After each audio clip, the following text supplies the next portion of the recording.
Ladies and gentlemen, welcome to the second episode of Watch Him Mike podcast with middleweight Andre Petroski. This is your host, Ambino. What you're noticing is, it doesn't seem like he's actually saying what I'm hearing. Well, that's correct. I was an absolute doofus and forgot to unmute the both of our mics during the introduction. Thankfully, we saved the meat and potatoes for you way after we fixed the problem. You'll enjoy just a brief silence here that I'll talk you through as we get ready to interview Andre Petroski, and you'll hear us start off about his Ultimate Fighter experience. Or something like that. Okay, so we got 2 years and 4 months since he's made his Ultimate Fighter debut, in which he took the win, or not the win, but you did have like the winning record enough to get into the UFC, right? And just talk to us a little bit so far, like how that journey has been so far with the UFC and how everything's going, because based on what we see, you're absolutely killing it, brother, and your career is off to just an incredible start. So just walk us through that a little bit and how everything's been going for you. Yeah, I mean, I've had a lot of success so far. My first 3 fights all win by finish. Yep. And I'm 5-0 now. Climbing the rankings. Yes, sir. So yeah, I mean, I knew that, like, so obviously I lost in the semifinals. And I knew that wasn't like, I knew I had way more to offer and way more to show. And I'm grateful that they gave me another opportunity. And obviously it has paid off, being that I'm 5-0 now. Yes, sir. Rankings, looking to get a top 15 guy next. That's awesome. Yeah, I was gonna say, based off of, you know, I did have this here on my little list, man. You're coming off of a great victory 2 weeks ago over a game UFC veteran in Gerald Mearshart. Man, I thought you looked great. I thought you fought really smart as well. The hands were heavy, man. That knockdown in round 2, I thought you had him out of there. Just walk us through that fight, because I know you had a little bit of a layoff. You're a little bit more active up until this last fight with Mearshart. I think you had about a 10-month break, if my memory is correct. How'd it feel to get back in there, and how'd it feel, like I said, to grab another W, like all that time off? You felt good going back in there? Yeah, for sure. So I had an injury. Okay. I tore my rotator cuff, and so I had to pull out. I was originally booked for May. Okay. And I had to pull out of that fight, but luckily I was able to get stem cells. The UFC took care of me. I did a bunch of rehab and physical therapy, and yeah, it was good. It was a long-awaited return. You know, I don't want to sit out for 9 months. Nobody wants to sit out, but luckily when I did come back, I was fully healthy, and it felt good. Yeah. That's awesome, man. I'm glad to hear that the UFC is, you know, I don't want to say stepping up their game by any means, but I don't know if it's a reoccurring trend, but the past couple of our guests have also been rehabbing injuries. We had Moicano on the show not long ago, and he's got some knee stuff. We had Mike Davis on just 2 weeks ago, and he has some shoulder stuff too. And the reoccurring trend seems that's like the UFC is definitely being good to you guys and making sure you're getting the attention and the doctors and the medical care that you need. So it really definitely makes me feel good to see that they're taking care of their fighters, and that, you know, you were able to get fully healthy before you got back in there, because I know that that's kind of a struggle when you're in the midst of it as well. You might not be able to let all your injuries heal fully. You might have to take a fight with something that's nagging or something like that. So love to hear that, man, that everything worked out well there, and that you're feeling good since your return. So, go ahead. I actually had this guy in Baltimore. Oh, shit. It was called Life Med Institute, and they were doing stem cells and PRP, and he was just helping out the UFC fighters, like giving them like a super good discount on. And I actually got it set up so the UFC will send the stem cells for their fighters, and if you have a doctor, that'll administer it. So I was able to connect these two guys, the UFC and Vince from Life Med Institute, and so that, you know, Vince no longer had to pay for the stem cells for the UFC fighters, and the UFC would send them. So he was like, you know, obviously I was saving. It was a good situation for him. So he's been taking care of me ever since. Like anything I need, really, I go down there and he helps me out a lot. Love to hear that, man. Love to hear that. Hey, that's actually my neck of the woods now. So next time you come down, you know, give me a shout, or maybe we could do a little in-person episode or something like that, you know? Yeah, I would love that. Yeah. I like Baltimore. I like cool the little city. You know? Yeah, the inner harbor there, like by the aquarium and stuff, where you got the view. Yeah, I kept telling them, because they do like these boat parties to promote the company. And I was like, dude, you got to tell me next time, you guys are doing that. Yeah, you got to get you down there, man. I mean, that's the draw. The stem cells are cool, but when you got Petroski on the at the party, now we're showing up for the real stuff, Right, right? right. Yeah, It's only no. like an hour and a half for me too, so it's not too bad. Yeah, I was gonna say I know that Mid-Atlantic Philly Baltimore connection isn't too bad. I mean, you go right past Wilmington there. It's pretty easy drive as long as you don't hit any of that Turnpike or 95 shit, right? Right. Yeah, as long as you leave at the right time, it's not too bad. That's right, man. Hey, so I would just take it back a little bit here and just kind of give everybody a little bit of like your background without going through too much of the preliminary questioning. But I know that you're kind of like your story with the combat sports, if you want to call it, is something that goes back a long time, right? Like I know from my research, and just to inform everybody else, that Andre has been a long time wrestler ever since he was a youngin. He had a very bright career throughout his youth, and then onward into collegiate as well. I do know, I thought I read that you started training MMA sometime, or Brazilian Jiu-Jitsu was sometime around like 2015. How was that transition going from wrestling into MMA? And at that moment, what was like the deciding factor that you were like, all right, we're gonna go into the MMA? Yeah, so when I was growing up, my dad ran a karate studio, Oh, sick. Okay. and he also did some boxing. Nice. But I hated karate. But nonetheless, like we would always watch like the first Ultimate Fighters, like Cool. the old school WEC days where it was like Uriah Faber and Jens Pulver. Yep. So I've been like a fan and watching MMA since I was a little kid. Now the focus was always on wrestling at the time, but I was always interested in it, and I was watching. I was a fan first, So I did have that wrestling background for a long time, but I've always had like an interest in fighting. Now, like that, see, that's like the birth of the new age of MMA. Excuse me. And athletes, I feel like, because like that, I mean, just talk about the perspective of that and how fucking awesome that is that you were able to grow up watching it and now you're in it, and succeeding. Right. So like that's that full scope moment right there. That is just so cool. And it's really interesting to start seeing that with MMA. Like I remember when I was a senior in high school in 2010, and I'm watching, like Brock Lesnar and Frank Mir, right, and stuff like that. So as a longtime fan myself, I can't quite relate to getting there, but from my perspective, that's fucking awesome to hear and awesome to watch. So I could only imagine how awesome it is to feel, that as well. So that full circle moment has got to be great, man, huh? Yeah, just to piggyback off of that, one time, this was probably like 7 or 8 years ago, at least. I went up to Boston to watch the fights. That was when Dominic Cruz beat TJ Dillashaw. Right. And there was another guy from Philly, Paul Felder. He beat Yep. Crookshank. And I remember that, like, watching as a fan, and to be able to be the guy in the cage, fast forward 7 years. In Boston. In Boston was really cool. Yeah. And you've got to fight on some really cool cards. I mean, you got to fight at Madison Square Garden, if I remember correctly, right? You got to fight at the TD Garden. Is there one you want to get into that you haven't been into yet? Is there like is something in Philly maybe? They ever go back up there? I mean, I'm sure that would be electric too. Yeah. So to piggyback off the MSG card, I was at MSG when GSP beat Bisbing and Joanna knocked out Rose knocked out Joanna. Yes. That was and it was TJ Dillashaw, Cody Garbrandt.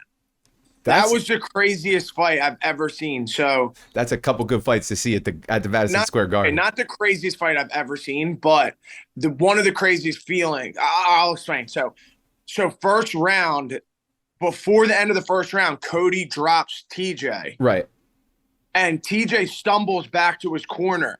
And the entire arena was just chanting, fuck you, TJ. The whole place was just erupting. And then TJ goes back to his corner. Dwayne gives him a hug or whatever they do. And then TJ came back out, made one adjustment, and finished Cody. And it was like everyone was like cheering for Cody, and then everyone was just cheering because it was just pure violence. Pure like, violence. At that point, they're like, we don't care who won. That was incredible. Like, right. That was one, and that was the moment where I was like, dude, I gotta be able to come back here and fight at some point.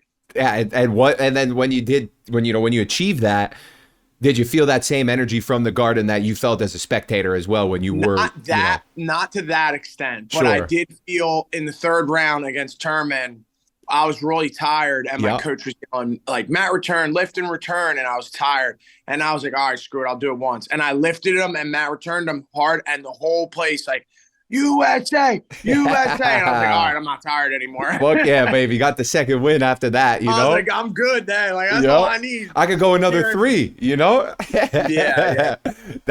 That's awesome, man. And that's just like really cool to hear that perspective, not only from watching the UFC to being in the UFC, but spectating these fights at these respective arenas and then participating and winning fights in these arenas as well. And I think it's kind of just like a testament to your journey and a testament to your work ethic that you put forth, right? Because I'm going to kind of dive into some a little bit deeper now. And I only do this because I also know that you've been very open about it. But if I remember correctly from reading, sometime around, maybe like 2015 to 2018, you had some struggles with addiction. And I saw that you kind of turned pro right after you overcame that. Can you give us some more information or walk us through like kind of that phase and what was like that, did you change your life for MMA? Did MMA help you change your life? Like, was that kind of like the thing that took you out of the gutters and kind of gave you back to life? Yeah. So, I made my first amateur. So I was amateur from 2015 to 2018. Right. Full on drug addict the whole time. That's crazy. That's crazy. Yeah. I was just like, towards the end, like it was getting worse, but I was afraid, like obviously I didn't want to go pro and fail a drug test. So right. I was in like a tough spot. Mm-hmm. And so what happened was I overdosed and then I got arrested. Okay. And that's what caused me to go to treatment and get right. sober. And from that, I was able to go pro.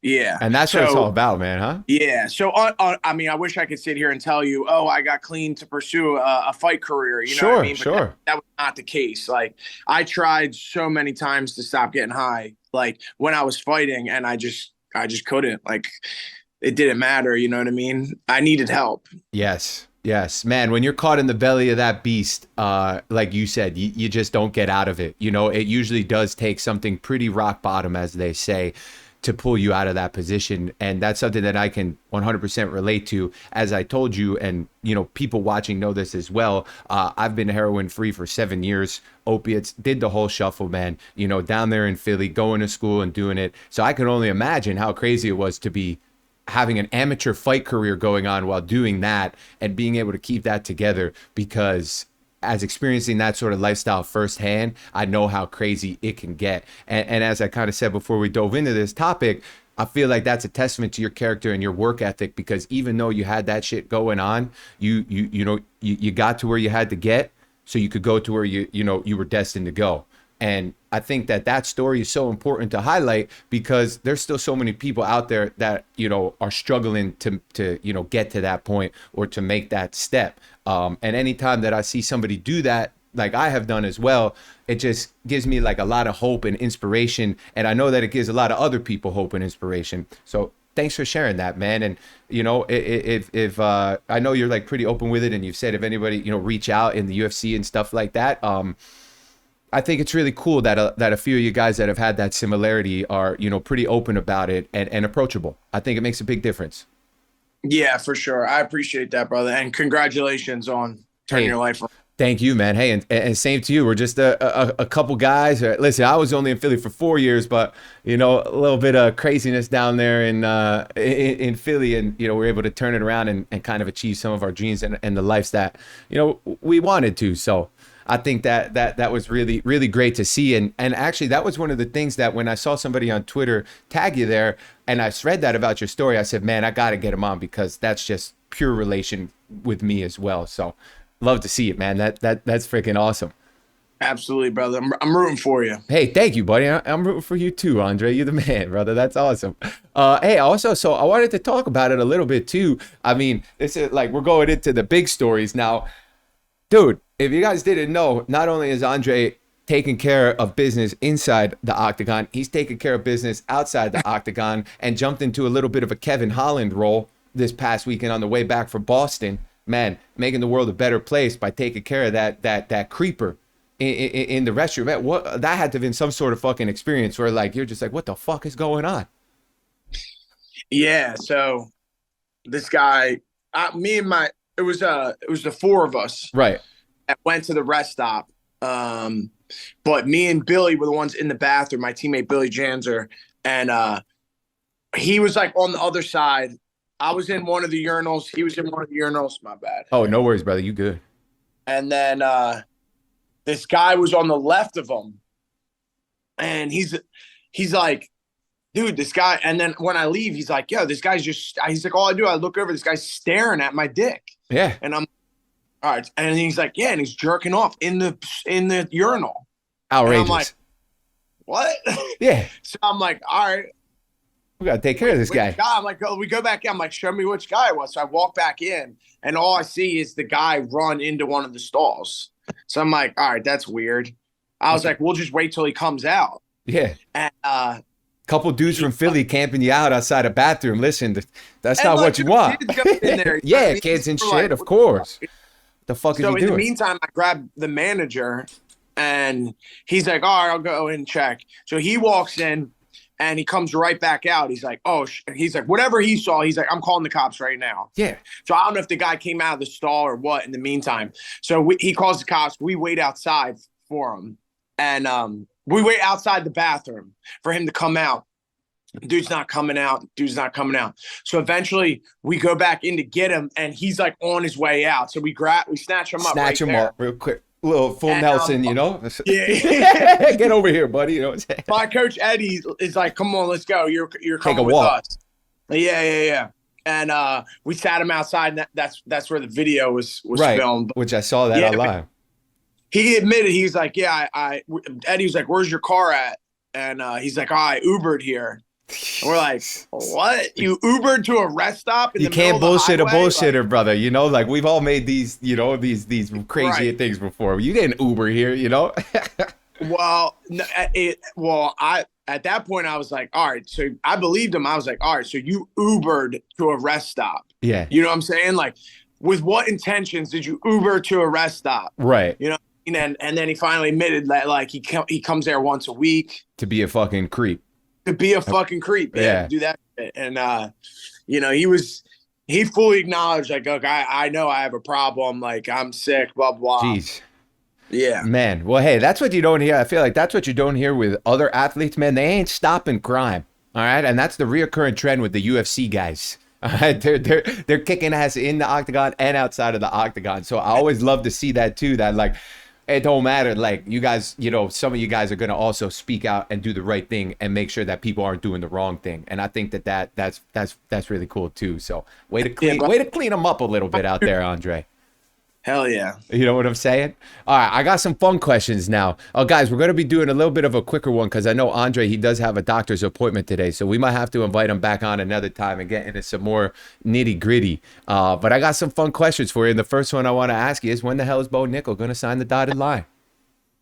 Man, you guys got to get him on and ask him that. Listen, I might have to build my repertoire up a little bit until I start getting some of those guys. But if I can, I'll get him on. I'll ask him. I'll bring in the three-way cam. We'll get you both of them. I'll be like a next Ariel Helwani, you know? That would be sick. But that's your dream fight right now, right? Like that's who you want. You want to show him your game, your grappling, right? Because I know as big as you are with MMA, you're also very big with the wrestling, the BJJ. So I feel like your skill sets, they line up well.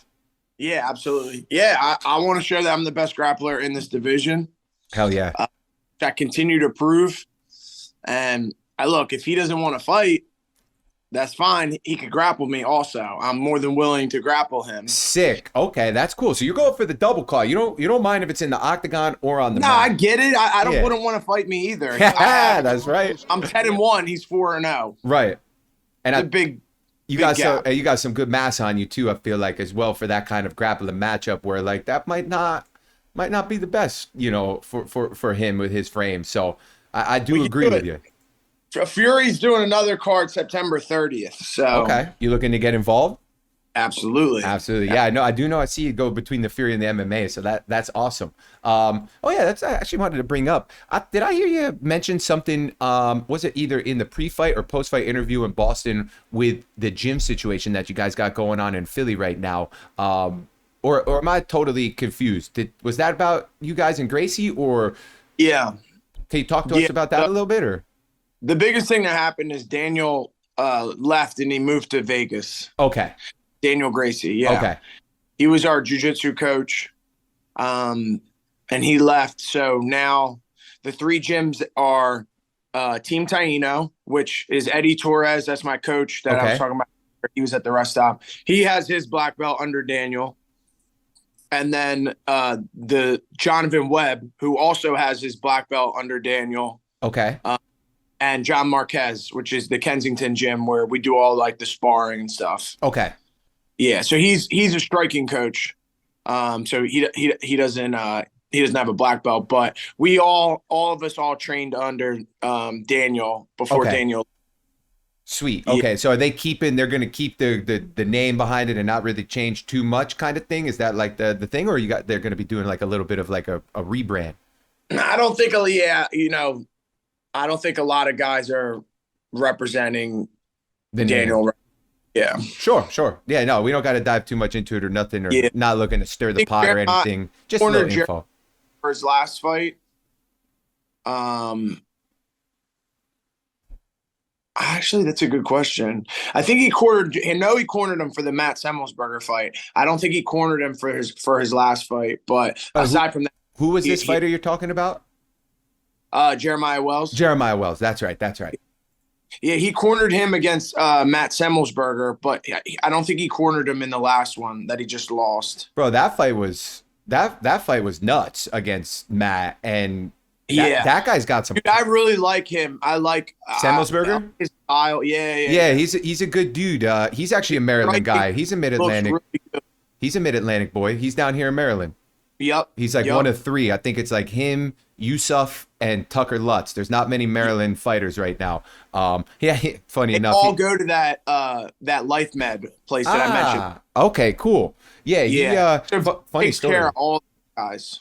He was somebody who I grew up with, played football up at Marist, and he actually was his college roommate at Marist. So he's got a big athletic career before UFC too. So it's kind of cool to see how a lot of you guys had that depth in other sports and other athletics, and then carry it into MMA. But I just wanted to bring that fight up because that was a crazy fight, especially after Wells got dropped a few times in that fight, and then he pulls out the win. So that had to be some great corner in there to help him readjust himself a little bit too. So that's why I wanted to ask you about the Philly scene. I know you guys are budding a lot. You got a lot of fighters coming out of that area. Obviously you mentioned Paul before. He was kind of like one of the him and Eddie Alvarez kind of being those beginning guys. If I remember correctly, Alvarez is Philly, kind of bringing that scene in. And now we started to see a lot of budding names coming out of there, like you. Jeremiah Wells is a great one. Sean Brady. You feel good about the Philly scene? Are you guys kind of tight and close, or is everybody at their respective things? How's that going? Yeah, no, we all train for the most part at one of those three gyms. Sweet. Or more than one of those three gyms, But yeah, Jeremiah, Joe Pfeiffer. Joe, that's right. He's got a fight coming up, right? Yeah, our Pat too. Yeah, I forgot about Sabatini. Yeah, you guys are getting depth up there in Philly, man. Our team has the best record in the UFC right now. There's 6 of us in the UFC. Nur Sultan is the other one. He's an 85-pounder. Yeah, he's been with us for like 2 years. He's from Uzbekistan. That's right. Yeah, maybe a year and a half he's been with us, but he's from Uzbekistan. He fought that Bruno Ferreira and knocked him out. That was his debut. Yeah. And Bruno Ferreira, he's a scary guy too. So that was a sick fucking knockout when he hit and now that. he's fighting at Caio Baralho. Oh shit! No way. Okay, that guy's. They're giving this guy the fighters, huh? Yep. They're moving him up immediately. Yeah, they want to see what he's made of. They're putting him right into the flame. How old is he? Pat Sabatini's 4-1 right now. He's good, man. Pat is good. He's so fun to watch, man. Big pressure, Yep. big wrestling. Yep. He's been good to see. I actually was really surprised that David Jackson caught him, and I was not Yeah. surprised to see him get back in the W column over Almeida. So I definitely think that, I you and Pat, nobody you guys, bright him in futures. night. Bright futures, man. That's awesome, dude. That's great to see. Like that's something that I really like to watch with the UFC. You start seeing these certain areas, they start kind of booming a little bit, and you start seeing the Yeah. MMA culture run deeper and fighters growing, and it's really cool to see how it's very cultural like that, or regional. Yeah, I talk about it all the time. Like before, like you're right, Eddie and Paul, they were like the big names in Philly, but in the past, but they both left. Right. Paul went to Milwaukee and Eddie went to Florida. And this is like the first time you're seeing like Nursultan coming from Uzbekistan here. Like that never happened before. Like no one was ever coming to Philly to pursue a career in MMA. Like so, this is the first time. Like all of us, like me, Sean, Joey, Pat, Jeremiah, we all stayed, and we were like, no, we're not going to leave our families. We're going to Fuck stay yeah. here and build here in Philly. Fuck yeah. Now you can see, like, dude, we have so many guys. We got this kid Igor. He's from the Ukraine. He's 4-0 at 170. Dude, killer. Like killer. Ah. Waiting for a call. Okay. I'm gonna have to put that name down on my list when I see him come up on Contender Series or something. Yeah. No, he's a savage. Like, yeah, he's like one of the best training partners for Jeremiah and Sean, and yeah, he's good. And even me, yeah, he goes both ways. He can fight southpaw orthodox. He can Sick. box. He can wrestle. He's good as shit. Yeah. Hell yeah. And would you say that some of these guys that are coming in now, like, and I'd imagine it is like any sport, but the bottom levels are getting raised? When you Yeah. see these new guys coming in, they're so well rounded, as you're speaking on. They could fight southpaw, they could fight orthodox. You want to grapple, take it down, we'll go there. Is that something that you kind of are seeing with these newer guys that are coming in? Like, wow, the competition of the level is rising. Yeah, I mean, and it has been rising for a long time. Like Yeah.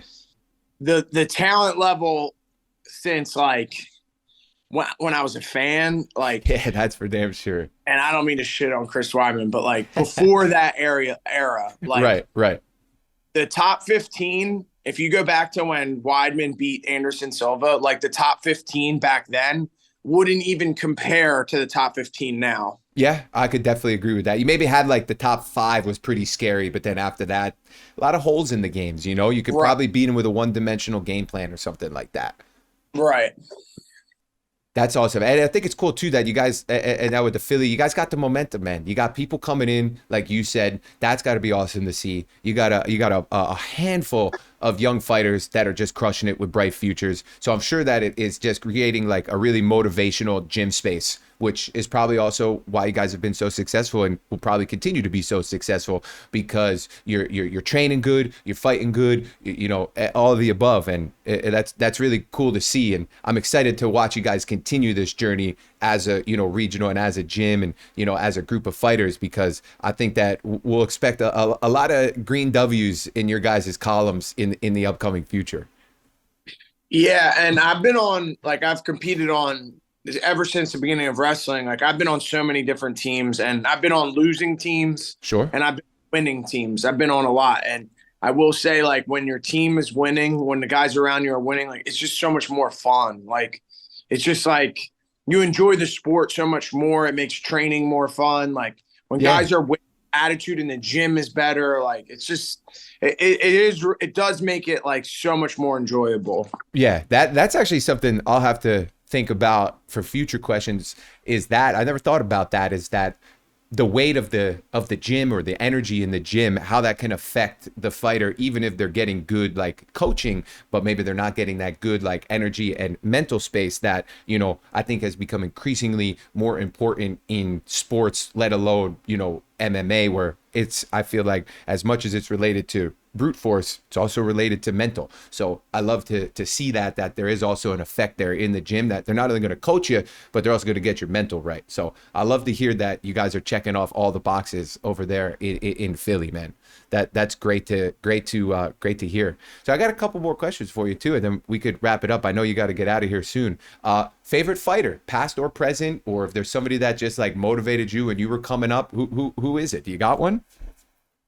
I loved Vitor Belfort. Yeah, gotta love Vitor, man. Savage. I've always been like a meathead. Like my dad was a power lifter, and Sweet. he had me lifting weights since I was like fucking too young to be lifting weights. Right, they're gonna stunt your growth or something. What they used to say back in the day, right? I've been like a big meathead, and Vitor was like, dude, if you looked at this guy, like he was the scariest looking motherfucker you could like. And he would just run you down. Like he was like just a phenom. So I've always been a fan of Vitor. Yeah, I would say growing up, he was my favorite fighter. Fuck yeah, awesome choice. And another funny question. I actually got to spar with him at oh, sick. Yeah, in Florida before. This was probably like 4 years ago, maybe. I got to spar with him, and he was super cool. Yeah, that's awesome. That's how it would be cool to either train and or fight somebody that you looked up to while coming up. And when I interviewed Moicano, his was Jose Aldo. You know, Brazil, big Jose Aldo legend, then actually got to fight Jose Aldo. It's funny, on all his YouTube videos, he has his glove right here. And he's like, this is the glove that punched Jose Aldo in the face, 30 times or whatever like that. So I think that's got to be a cool perspective, too. Well, another one that I would really love is Chris Weidman. Like, I've obviously, when I watched him beat Anderson Silva twice, like, I was a fan. He's from the East Coast. Right. He's only 3 hours up north. Like, big wrestler. I would imagine that he would want to fight on that MSG card. Right. He got the other garden card, but yeah, we got to get him down in his home garden. You know what I mean? For a proper one. Well, if they need somebody, I'm just saying that I'm available. There we go. He's ready to get back into action at the Garden. Man, if you're there, I really got to get there because I got a couple other of my UFC guys that are supposed to be on that card with Steamroller, and even Moicano's trying to get Turner. So if Andre's there, oh man, that'll be a weekend. That'll be great to watch. So there we go. We heard it there first. Well, when we post this out, UFC, take notes. Steamroller's trying to get who? I don't know who Steamroller's trying to fight, but being the New York guy, Long Island, he's trying to get on the Garden card. Last I had spoke with him, and Moicano and Jalen Turner verbally agreed. Well, you know how they did, the Sean and Mick and all those guys will figure that out from there. But they did a little verbal agreement for the Garden, and I think that'll be Moicano's first fight back since he took out Brad Riddell, and then he had tours like ACL, I think, or meniscus. So he's looking to return. So that Garden card's going to be sick. You got Stipe and Jones on there. So that would be an epic card to have Andre on as well. Yeah, I like that kid. Matt Frivola, Steamroller. He's a good dude.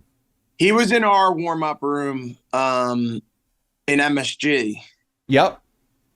He was there up there with you in Boston, too, because I know he usually travels with like Aljamain in the camp and helps him quarter and stuff. Yeah. He seems like a pretty cool dude. I like his style, too. He's great to watch. I said that wrong. His opponent in New York was in our warm-up room. Ah, okay.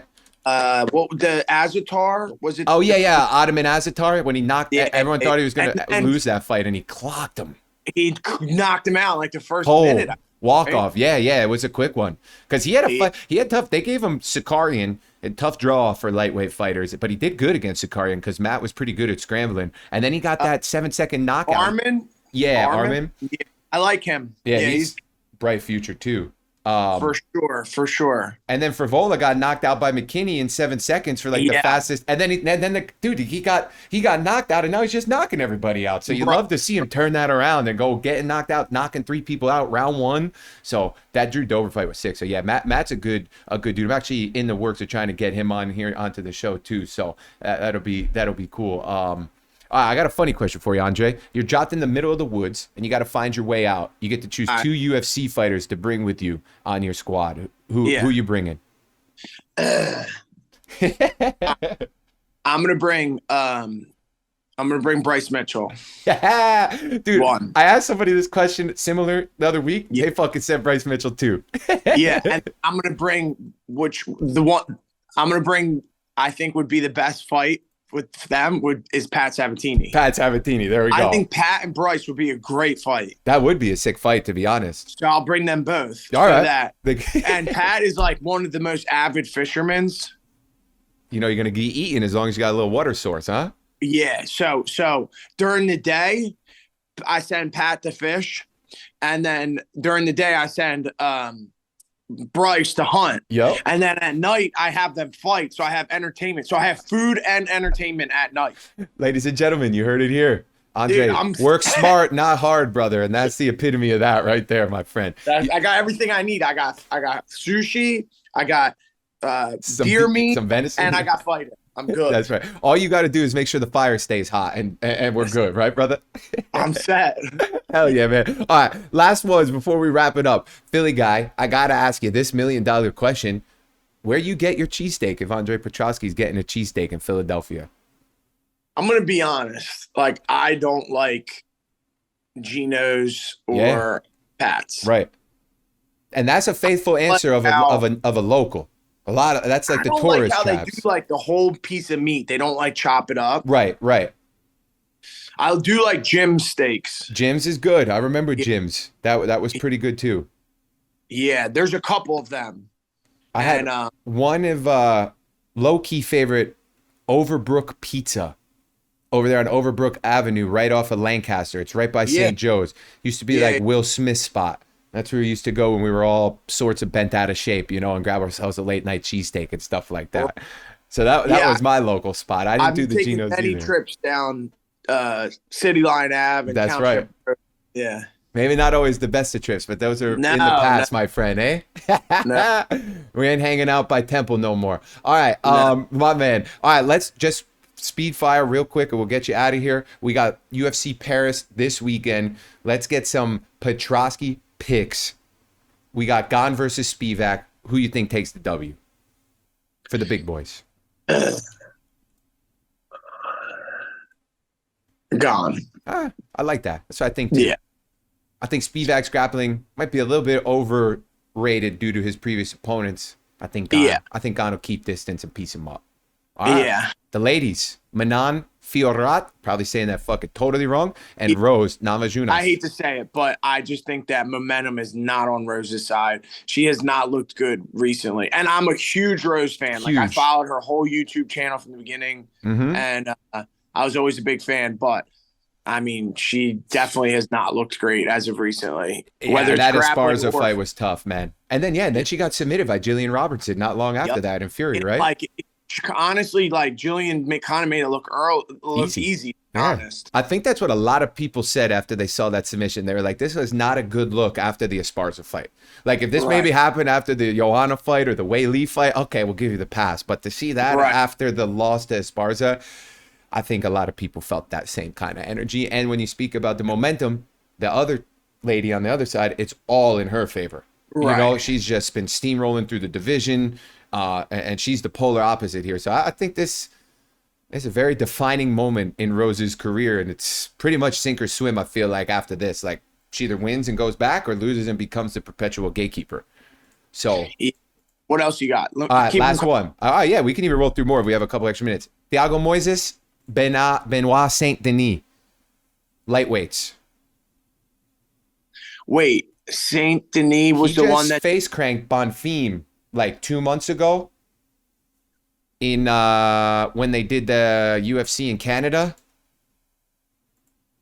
Damn it, and I can't. I'm drawing a blank. They're kind of quiet fighters, to be honest. These guys. This is at 45, right? 55 at the lightweight.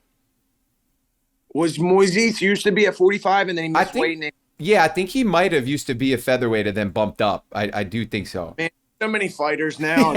Bro, the UFC's got to be closing in at like 400. Yeah, skip it. Next one. Volkan Ozdemir. I don't know this guy he's fighting, but Bogdan Guskov. I don't know this guy. I think he was a late replacement because Ozdemir was supposed to fight somebody else and then it got canceled. I think I saw this earlier. Bro, there are not a lot of fights on this card now that I'm looking at it, to be honest. All right. And let's see. Any chance you follow those Basharat brothers? Oh, he's a debut. Is it his debut, Bogdan? Yeah. I can't say I know anything about him. All right, we'll but keep I it. do know it says he's from Uzbekistan. And that's where Nursultan is from, right? You said or no? Nursultan, yeah. Nursultan, sorry. Apologies, Nursultan. I'm going to ask him. Yeah, ask him. Is this dude good? Yeah. Yeah, ask him if he knows the guy. Maybe he'll bring it home. And yeah, other than that, I don't really know too many other people on there. The only other name that I'm recognizing off of the prelims is Farid Basharat. I know they're like brothers from Iran, and I think that they've been doing pretty good. So Curious to see his fight against that Clayton Wow. Rodriguez guy. This dude that Vulcan's fighting has like a million first round finishes. One, Ooh. two, three, four, five, six, seven, eight, nine, 10, 10 first round finishes. Yeah, that's some good information. I actually didn't look into this guy too. Oh my God, yeah, you're right. I just opened up his Sure Dog and it's just Yeah. TKO, TKO, TKO, TKO, TKO, TKO. Even his late fights, third round TKO.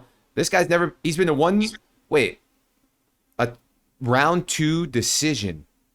What fucking federation or what fucking promotion are they doing 2 rounds? I don't know. But in 2016 he had one decision loss for 2 rounds. I don't know what that is. But yeah, what do you think Ozdemir can no time has got some time left, or what do you think, I don't know, man? bro. He's been tough. His last 4 has been tough, man. Yeah, he's won one of his last 4. And it was against a very Paul Craig. flat, very flat middleweight Paul Craig, right? Because now he's at welter, right? Didn't he drop down? Yeah. Or? Yeah. No, he dropped down to middleweight. Middleweight, that's what it was. He said he wants to From take light both fights heavy, at that's both, right. but he's fighting Brendan Allen. That's right. What do you think about that fight? Being in your division. I know we're I'd jumping like way to fight ahead. both of them, to be honest. Yeah, I would love to fight Brendan Allen. Yeah, right. He's been doing I pretty mean, he's good. number 10. You know what I Yeah. mean? He's been elevating a bit. I wasn't sure about him when I watched him lose. When I watched him get knocked out by Chris Curtis, I kind of was like, oh, let's see what this guy does. But man, there it is. The other guy who got knocked out, and now he's riding a fucking 5-fight win streak. 4 by submission, 1 decision. Chris Curtis knocked out Brendan Allen? Yeah, back in December 2021. You mean Sean Strickland did? They both did. Wow, I didn't know that. Yeah, those are Brendan Allen's only 2 losses since 2018 when he lost You to know that. what Brendan's been doing good at is beating grapplers by just outstriking. He kind of did that with Andre Muniz a little bit. Yep, exactly. Yeah. With Mooney. And Paul Craig's kind of the same way. Like I see Paul as being way more dangerous on the ground than he is on his feet. Oh yeah. Would you feel this kind of similar to like with your last opponent with Mearshot in a way too, kind of, right? Yeah. Being more exposed there on the ground. All right, man. Well, hey, Andre, I don't want to hold you up any longer, brother, because I know you had an appointment to get to, but I'm out of questions, man, and I think that's a pretty good spot to leave us off here, brother. Hell yeah, brother. I appreciate it. I appreciate you, man, and thanks so much for coming out. And just like I always like to do, just to I mean, listen, y'all don't need no help from me. You guys are killing it and doing your own thing. But just to have the platform that I have, we have about 300 people watching right now. If you just want to shout out any handles or like a website or something that people could follow your journey, your story, and your brand, always like to just give you an opportunity to just drop the tags, the handles, the Instagrams, and I'll put them in chat as well, and we'll get some people to just get some more Andre Petroski fans in the building, brother. Yeah, so I got Instagram is at Andre Petroski, and then I've been way more active recently on Twitter. Sweet. I'm trying to. Well, we call it X now. Yeah, man, I'm fucking still calling it Twitter like an asshole. So whatever you call it, I'm good with it, man. Twitter, X. Yeah. So my Twitter is Petroski Andre. I thought you had I think what I see, you had a little website over there too, Andre MMA. Yeah, AndreMMA.com. Hasn't been updating a little bit, but I still got that. Yeah, make sure you guys check that out. And we were talking on the back end before we went live. We might have to maybe I'll come up there to Philly, say what's up to Andre, and hook him up with a little Twitch page. We could start building them up over and there I do on have Twitch. a YouTube channel. Yeah, my YouTube channel is Andre Petroski 533. Andre Petroski 533. Let me get that link. I'm gonna throw it in chat too. What are you doing over there? Just like you getting ready to start releasing some videos and stuff? I see a couple older videos that look like some highlights and things like that. I know you had your no decisions video on there. If you guys haven't seen that, go check that out. That was really fucking cool. Yeah, my buddy Chris Rader produced that. He did a good job. And then I have another guy. He works for the City Route in Philly. Sweet. And he's been filming a lot of stuff and producing different stuff. So we'll definitely put those on the YouTube channel as well. Hell yeah, man. Well, hey, Andre, once again, brother, thanks so much for coming out for the show. The what I've been seeing in the chat is, man, everybody is loving it. They love the story. They love the energy. I think we definitely safe to say that we got some more people to find out about your awesome story, brother, and to follow you on your incredible journey. Looking forward to seeing if you get back in there for a little Fury in September. And if not, maybe we'll see you in October at the Garden, my friend, huh? I would love that. All right, Andre. Hey, have a great rest of your day, brother. And thanks so much once again, man. See you, Sam. Thank you. See you, bud. And that, all right, boys. GG's. Make sure you guys go show Andre some love, man. That was really awesome. That was really great talk, bro. We're kind of fucking killing it, huh? With these past couple watching mics, man, we're finding our rhythm. I'm feeling good. Another great interview, and I'm riding on cloud 9 after that. That felt great. Thank you so much, guys. Thank you so much. That was a blast, man. Wow, Andre's what a dude. What a down to earth dude. That was like a pretty similar interview that I had afterwards or I felt afterwards with Mike. And I think that's what I really love about a lot of these UFC guys.